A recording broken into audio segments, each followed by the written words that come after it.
Hi అండి అందరికీ welcome back to my YouTube channel. ఈరోజు ఇంకో మంచి రెసిపీతో మీ ముందుకు వచ్చేసాను. అది వచ్చేసి చింతపండు రోటి పచ్చడి ప్రాసెస్ ఎలానో వీడియోలో చూసేయండి. Hi mummy, hi. ఏం చేస్తున్నావు? పచ్చడి నూరుతాను. ఏం పచ్చడా? చింతపండు పచ్చడి. మమ్మీనైతే నేను ఇవాళ కర్రీ ఏం చేస్తున్నావమ్మా అని అడిగితే మా అమ్మ వచ్చేసి చింతపండు రోటి పచ్చడి చేస్తున్నామ్మా అని చెప్పింది. అయితే ఎలా చేయాలి చింతపండు రోటి పచ్చడి అని మా మమ్మీని అడిగితే మా అమ్మ వచ్చేసి ప్రాసెస్ చెప్తుంది. ప్రాసెస్ ఏంటో వీడియోలో చూసేయండి. అయితే ఈ ప్రాసెస్ స్టార్ట్ చేసే ముందు ఒక 10 మినిట్స్ ముందు చింతపండుని బాగా వాష్ చేసుకొని నానబెట్టుకోవాలి.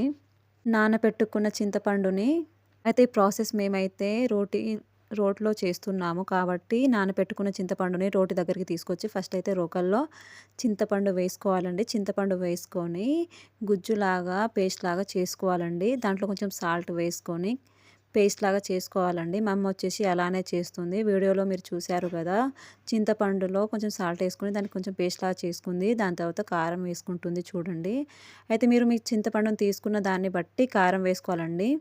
పండుకు తగినంత కారం వేసుకోవాలి. వేసుకున్న తర్వాత మమ్మీ చూడండి రోట్లో ఎలా నూరుతుందో, కొంచెం వాటర్ వేసుకొని చింతపండు గుజ్జు అలాగే కారం బాగా కలిపేటట్టు బాగా కలుపుకోవాలండి.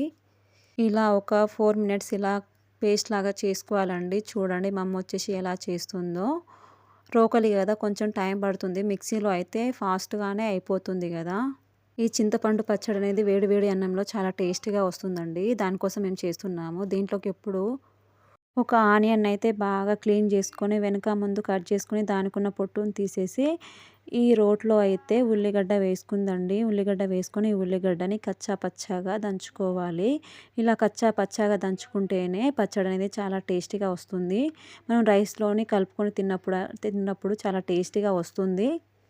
అయితే మేము ఈ పచ్చడి కోసం 2 ఆనియన్స్ని కచ్చా పచ్చాగా దంచుకున్నామండి. మీరు మీకు తగినంతగా దంచుకోవచ్చు.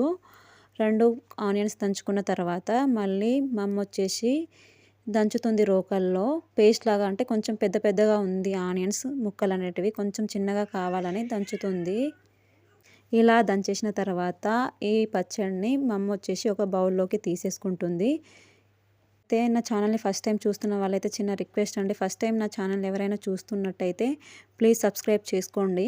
రోకల్ నుంచి బయటికి తీసుకోవాలి పచ్చడిని. ఒక బౌల్లో తీసుకున్న తర్వాత ఒక గిన్నె పెట్టి మా అమ్మ అయితే అందులో ఆయిల్ పోస్తుంది. పచ్చడిని కంపల్సరిగా పోపు చేసుకోవాలండి. పోపు చేసుకుంటే ఇంకా టేస్టీగా ఉంటుంది. అయితే ఆయిల్ పోసుకొని అందులో ఎండుమిర్చి అలాగే జీలకర్ర అలాగే కరివేపాకు వేసుకుంది. ఈ మొత్తం హీట్ అయిన తర్వాత అందులో పచ్చడి వేసుకుంటుందండి. పచ్చడి వేసుకొని కలిపేసుకుంటుందండి. ఇంతేనండి. పోపు ఇలా పోపు చేసిన తర్వాత వేడి వేడి అన్నంలో చింతపండు పచ్చడిని వేసుకొని తింటే అన్నం అనేది చాలా టేస్టీగా ఉంటుంది. పచ్చడి కూడా చాలా బాగుంటుందండి. ఈ పచ్చడి కోసం ఎక్కువ శ్రమ పడకుండా అప్పటికప్పుడే ఒక 5 మినిట్స్లో అయితే చేసుకోవచ్చండి. చాలా బాగుంటుంది. నోటికి ఏం తినబుద్ధి కానప్పుడు ఈ పచ్చడి చేసుకొని తింటే చాలా బాగుంటుందండి, పుల్ల పుల్లగా.